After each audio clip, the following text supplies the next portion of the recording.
Welcome, folks, to the Old Gold Show. We are back after the holiday break. With you, as always, I'm co-manager over at Hammer and Rails, Andrew Ledman. And I'm Casey Bartley over at Boiler Upload Rivals.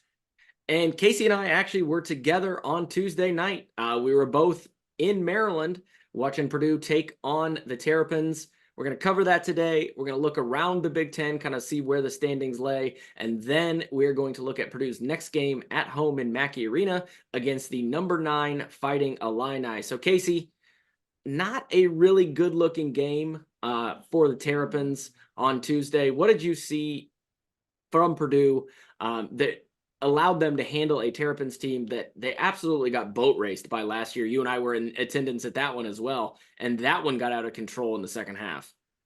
Yeah, a little bit of change from last year. No, I don't think there were enough people in the stands to fill the court. Yeah, if somehow Purdue had lost this one, the court would not have been full. It would not have been stormed. It would have been like a drizzle of Terrapins take over the court. The Xfinity Center was not exactly packed to the gills, which shame on you. Number one team, not you. Maryland. Okay. I'm talking to Maryland. I'm talking to the state of Maryland. Woo. Shame on you. Number one team comes into your house. New Year's is over. Christmas is over. You're done spending time with your family. You're back home, and you can't make it out to a ball game on a Tuesday night with the number one Boilers coming to town fresh off the heels of knocking them down last year. I know your team is disappointing, 8-4, but that was just an embarrassing fan performance in a place that I have been nothing but super aggressively just like best fan experience that I've seen on the road. And you know what? I was wrong. I was a liar.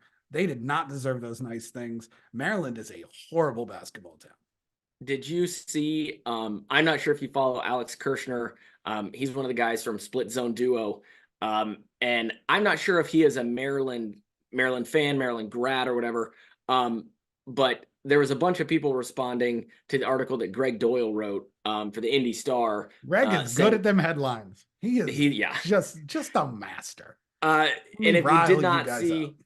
if you did not see the article, he basically called the Maryland fans more or less trash, and said they're some of the most obnoxious in the country. But Alex Kirshner, as I said, he does stuff for Split Zone Duo. He said Maryland fans are not worse than any other fans, a little bit more of a dirtbag quality at basketball games.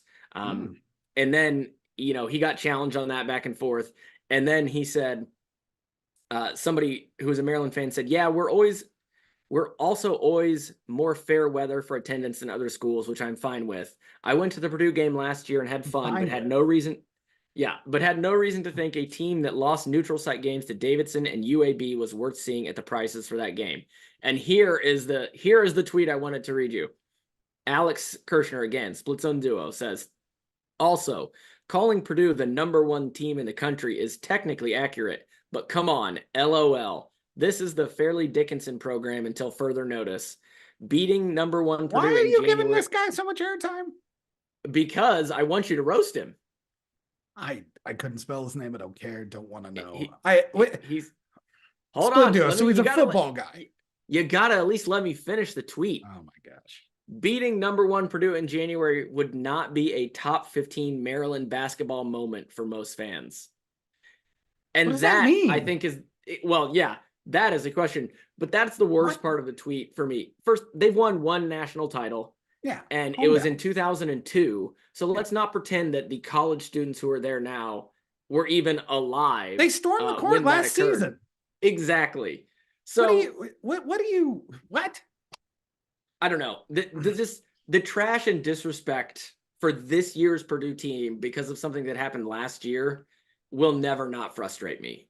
Yeah, but I mean, it's like in general, most people agree that like we're just not talking about that because you can't Purdue's bona fides this season are without question. Their merit is without question. It would be one thing to talk any trash. It was disappointing that thousands of fans didn't show up. It was more disappointing that only one basketball player showed up for Maryland. Yeah. Scored 26 of their 53 So junior I'm not going young. to name names, but we held Purdue practice today, so media was at it, and I'll tell you off air who said this, but a comment that I saw is from someone incorporated with Purdue. 2 plays into the game, they're like, "What?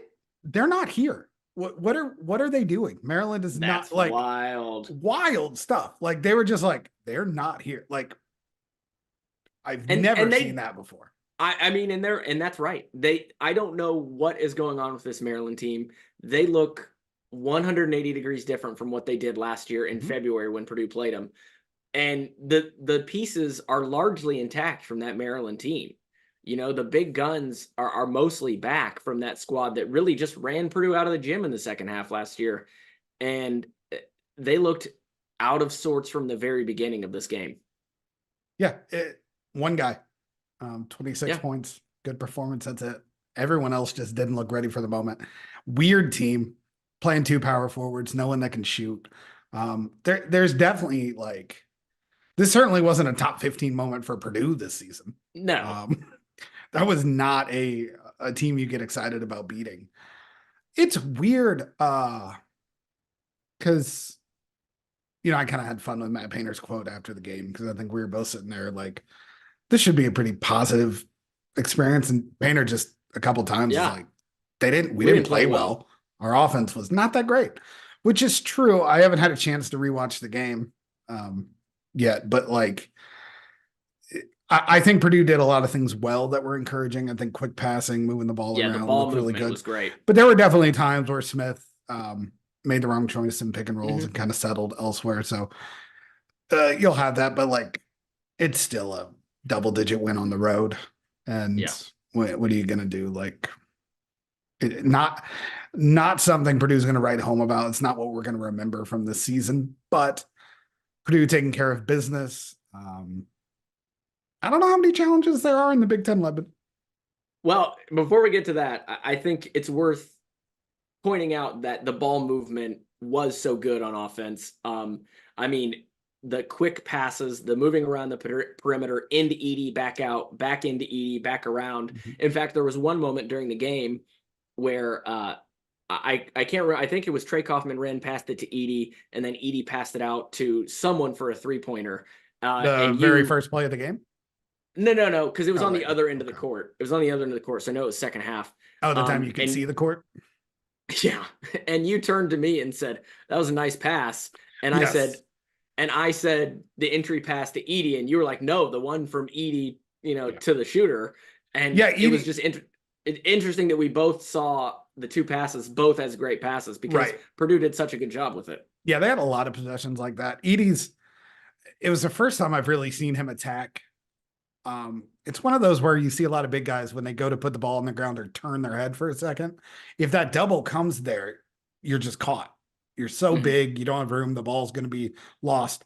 And he made those turns, but he made the pass while doing it. And I'm not sure I've seen Edey do that. So like adding that level to it, because if all of a sudden he is quick passing out of double teams in that efficiency, that's going to carve up defenses.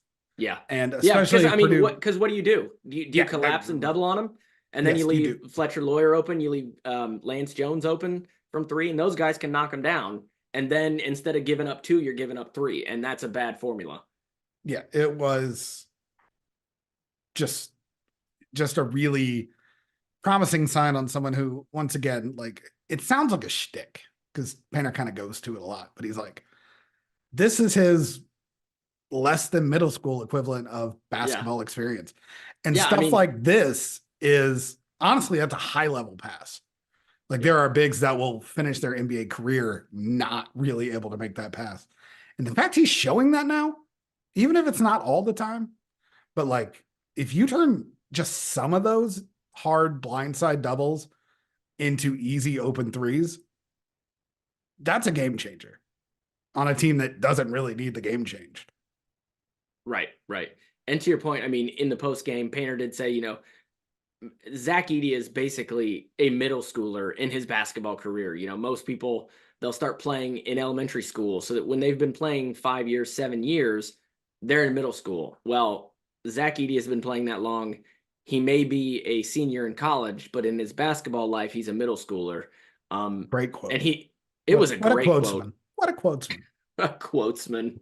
And it was, I don't know if you heard as the press conference ended, a couple of the Maryland reporters, or they may have been Maryland sports employees, were like, man, that was effing long. And then the Maryland coach was coming in at the same time, and he goes, don't worry, this won't be. Are Terrapins okay? I don't think so. Are you guys okay up there? We're not going to hear from you. I know we're not going to hear from you. You don't exist. No. Well, and they're not very rabid with their basketball fans. Yeah. See you in a couple of years. Yeah. Now, if we were to insult crab cakes, orange crushes, or Old Bay seasoning, any crab while I was up there, Ledman. I know. Well, that's on you. I didn't end up staying in town and that's usually like the best opportunity. But I had amazing pizza. Yeah. Well, it's also not crab. Mama Lucia. Yeah, it's also not crab season. Oh, there's a season. Yeah. I mean, I just figured with something as big as the ocean, the crabs would always be there. You can get it all year, but it's, it's available really everywhere during crab season, and then it kind of, tapers away. But so now Purdue 2-1 in conference play, digging out of the cellar that they started in with that 0-1 start.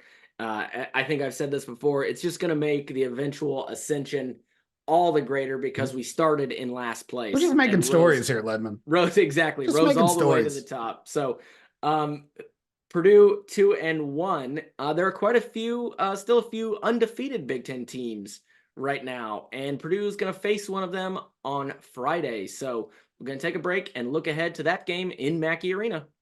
As you guys know by now, we've partnered with BetMGM Sportsbook for this college basketball season. We're going to be using BetMGM lines to make all of our picks and predictions throughout the college basketball season. And we are going to have special offers for you, the listeners and the viewers on the Field of 68 each and every week during the season. If you haven't signed up with BetMGM yet, use the bonus code FIELD1500 and you will get up to a $1,500 first bet offer on your first wager on BetMGM Sportsbook. Here's what you got to do. Download the BetMGM app. Sign up using the bonus code FIELD1500. Deposit at least $10 and place your first wager on any game. You will receive up to $1,500 in bonus bets if that bet loses. Just make sure you use the bonus code FIELD1500 when you sign up. And remember, BetMGM is now available under one wallet in select states. As a New Jersey resident, this is super convenient for me when I have to go cover games in New York or Philly. When crossing state borders, just log into your existing account instead of having to create new accounts in each state that you go to. And most importantly, I got to let you know, we do have some fun stuff coming up for this college basketball season. Bet insurance tokens, college hoops odds boosts, my personal favorite, parlay odds boosts. So download the BetMGM app today. And we are back. So Purdue coming home to Mackey Arena. No paint crew, I should point out, although I'm told the paint crew did purchase about 200 tickets. So they have to buy the tickets? Well, because this game is not part of the student package because it's over winter break. So the paint crew has about 200 tickets they've purchased. So they're going to be sporadic throughout the arena. Unfortunately, it is not a big block of 200 tickets. So the same amount of students will be there as we're inside the entire Xfinity Center. That's right. That's right. You're not going to let this one go, are you? I don't blame you. I left my Purdue flag out an extra day here in Maryland. Dropped it down. Yeah, just so anybody who where does it go when it's not out? It goes in the closet. Oh, I usually only put it out on game days, but I've been leaving it out more since we're ranked number 1, just to let it out there. You are making a quick right turn into being a 40-year-old man. How old do you think I am, Casey? I am 38. I know you're jumping way ahead in the timeline. It's close. So you have a flag regiment. Yeah, well, at least I only have one flag. I'm not like rotating a bunch. So Purdue back home in Mackey Arena. Number 9 Illinois is coming in. And Casey, where is Illinois in the Big Ten standings right now? They be tied up at the top.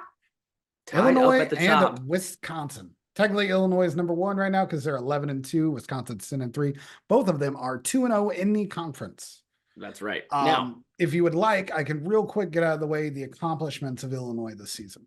Okay, go ahead. I'd love to hear them. I don't know if they we have beat time. Florida Atlantic. I'm sorry. Did you? Florida I think you might Atlantic. have. Did you freeze? I only heard one thing. Yeah, they beat the Owls. They said, "Oh, hoot, who? Hoot. Who?" I guess. Do we? You did. Come on. Do we have to give them credit for beating Northwestern? Because Purdue. You got to give me a little You got to give me a little recognition for the owl joke. I got you. I see it. Okay. I see it. I mean, Good you job. didn't even acknowledge it. I was too busy hooting. Okay. Yes, I think we do have to give them a little bit of credit for beating Northwestern, something that we, of course, could not do on the road. But yeah, they beat them by like 30. They also beat Farley Dickinson. Fairly Dickinson. Matt Painter says Farley. Right. I mean, so I don't think Farley. He went there. I'm just saying, if the ball coach says it, I'm going to say it. I'll trust the announcers of the game, but anyway. Have you met announcers? Some of them. Not to be trusted. You make a good point. But it is interesting that that Illinois' last 2 wins are Purdue's last 2 losses. Because Illinois' last 2 wins are Northwestern and Fairleigh Dickinson. That's a lot of synergy. Last two teams to beat Purdue.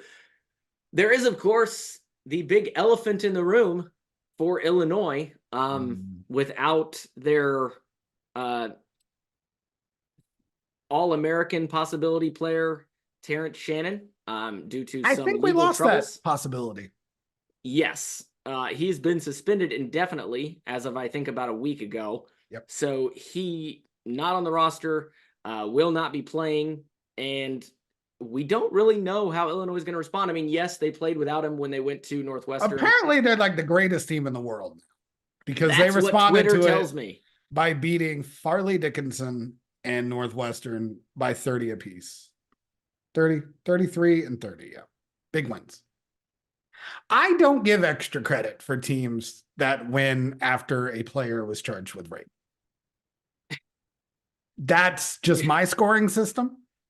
I don't have a scorecard for that just laying around. I guess I haven't experienced that situation too often to have something in writing.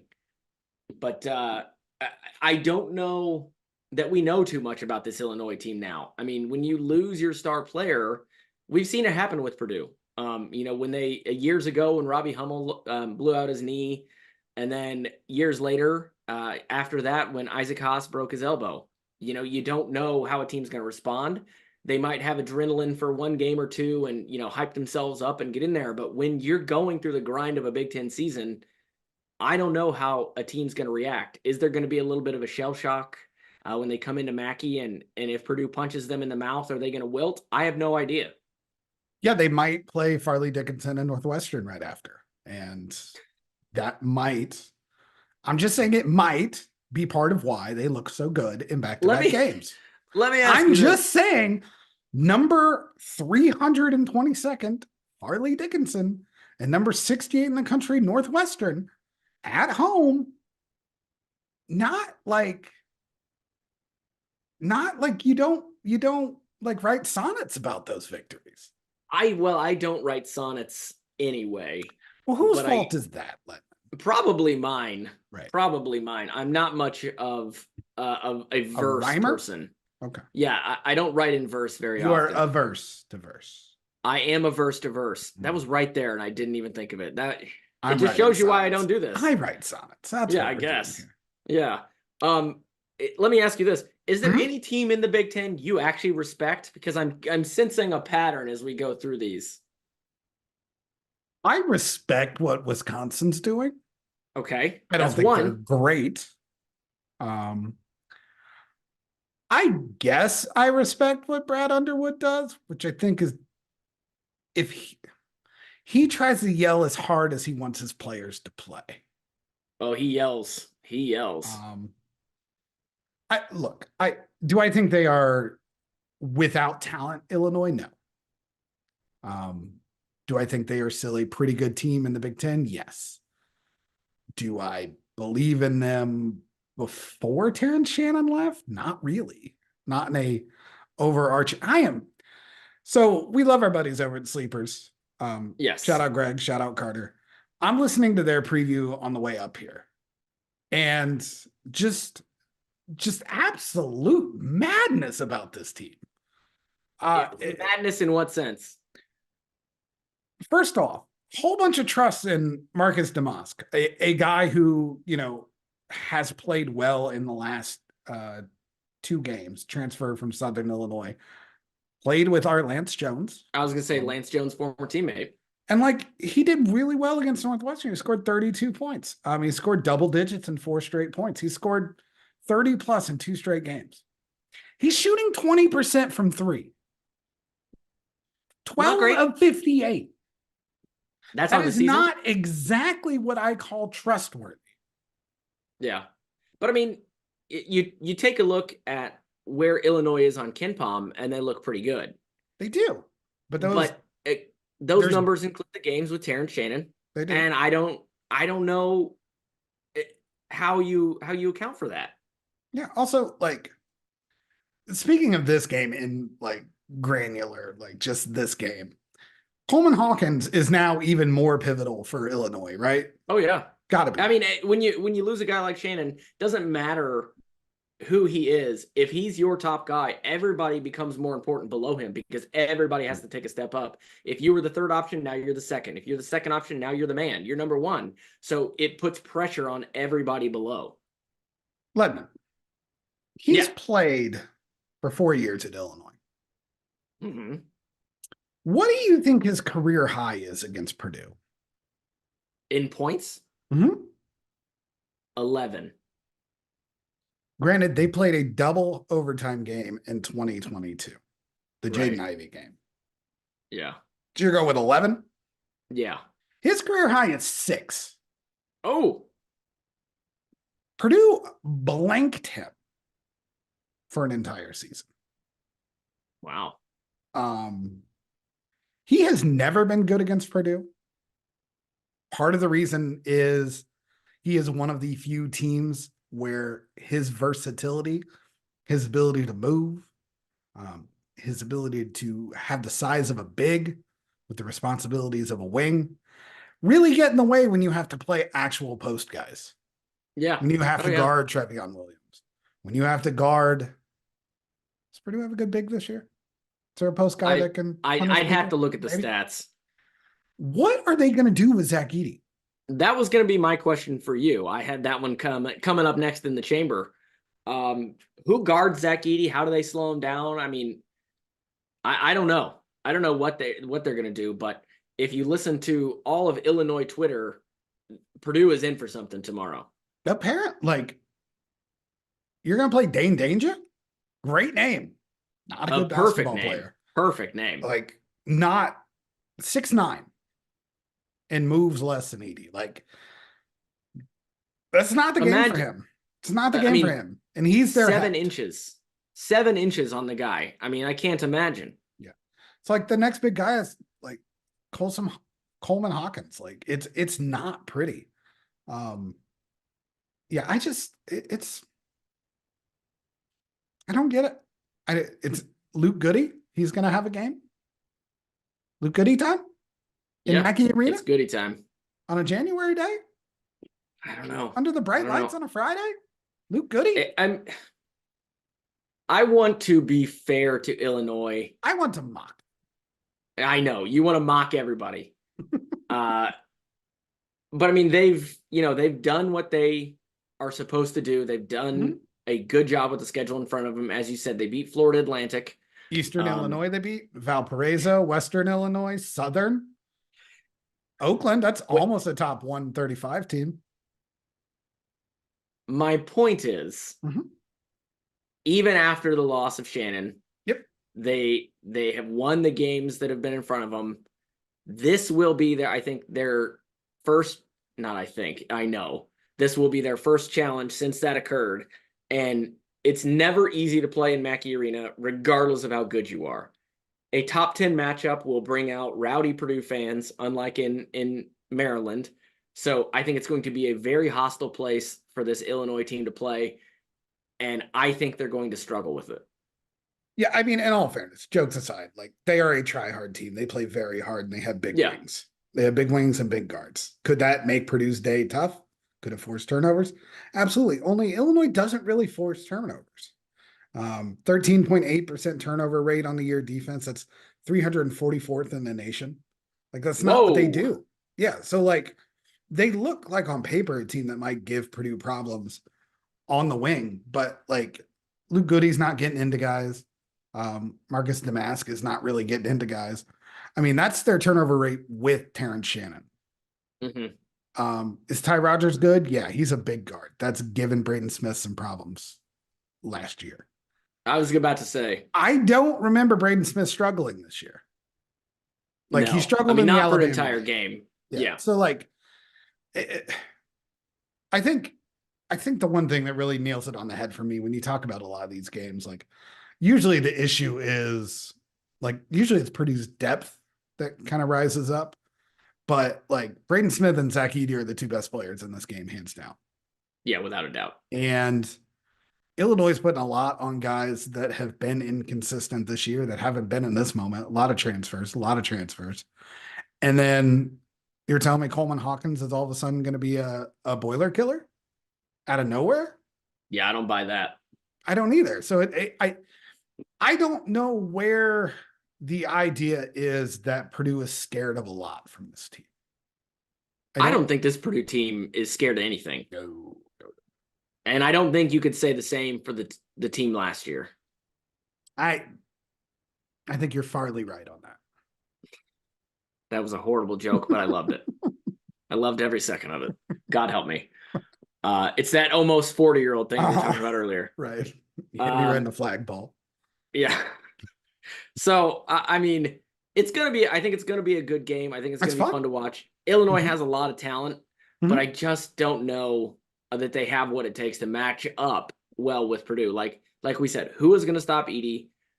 And if they try to double or triple team Edey, can guys like Lawyer and guys like Jones, who have been playing really well lately, make them pay on the perimeter? And I think the answer to that is yes. Yeah. I do think it's really fun that Damask and Jones are lining up here in the Big Ten. Like, obviously, you knew it was going to happen. Yeah, that's cool. But like, it's one of the things you don't really focus on until the matchup comes. And those are two guys that transferred for this exact reason. Like, you're not getting you're not getting top 10 matchups in Southern Illinois. So to see, even though them both on the same team, that's pretty impressive. Pretty good squad. Yeah. Salukis. Pretty good squad. Yeah. But yeah, so it's cool to see that. I think there'll be moments where this game will be exciting. Illinois plays fast. They move the ball well. It's Purdue in Mackey. Yeah. Like, come talk to me at the end of the season. Come talk to me when this team has figured out what they are without Shannon. See what they're like then. Talk me into a good game at Illinois. I'll believe you. Yeah. But I'm not going to give this team that much credit already. They've gone up against two top 15 teams. You know what's happened? They got blown out of the water. Yeah. If this game was 6 or 7 games down the road, I would have a different view of this Illinois team because we'd have more data. We'd have seen them more without Shannon, and we'd know really who they are. Right now, I just don't think we know. And that's what makes me believe that Purdue has the advantage going into Mackey. Yeah. It is no shame to get ran out of Mackey this year. No, absolutely not. It's happened to a lot of good teams. Yeah. So Illinois fans exist? They exist. They're on the internet. Oh, yeah. They're very, very They're not going to be happy with me. Hi, guys. No. Enjoy. Not at all. Not at all. So any final thoughts or digs or challenges you want to throw out to any of the fan bases before we get out here tonight, Casey? I think you have to retire the Fighting Illini for a week if you lose by more than 14. So then they're just the Illini. They don't. Yeah. They don't get the adjective. From 14 to 20, they lose the adjective. They lose by more than 20, I get to pick the adjective. Well, they already lost their mascot. Flailing Illini. That sounds good. Flailing Illini. Needs a little work. Flopping. We'll see how it goes. Maybe we'll workshop it. no bad ideas in a brainstorm, you know. We'll work on it. So keep that in mind, Illinois fans. Oh, do we want to do score predictions? Oh gosh, I'm so terrible at score predictions, but you go first and then we'll go from there, I guess. Purdue 84, Illinois 71. Oh wow, 13-point victory there for Purdue. That's quite I'll let him keep the nickname. That's okay, fair enough. Cute. Fair enough. Fighting Irish, fighting Illini. Right. So Purdue's magic number, obviously, you know, these last however many years has been 69. If they get to 69 before their opponent, they almost always win. They've won 70 some straight games with that. So I will say that I want everyone to know that I didn't say it. Yeah, that's right. I'm gonna say that's gonna happen again in this one. Purdue's gonna win 77 to I'll go 68. Okay. So both very confident. Yeah, I think it's going to be close for a little bit in the second half, but I think Purdue pulls away to win. So we'll see Purdue at 3-1 in the Big Ten come Friday evening. I'm with you. All right, there we go, folks. That's it for the Old Gold Show. We'll catch you next time. Boiler up. Rate, like, subscribe. That's how we're ending everyone now. That's right. All right, buddy. I'm going to go write another article and then get this ready to go in the morning. All right. That's what I'm going to do too. All right. Peace.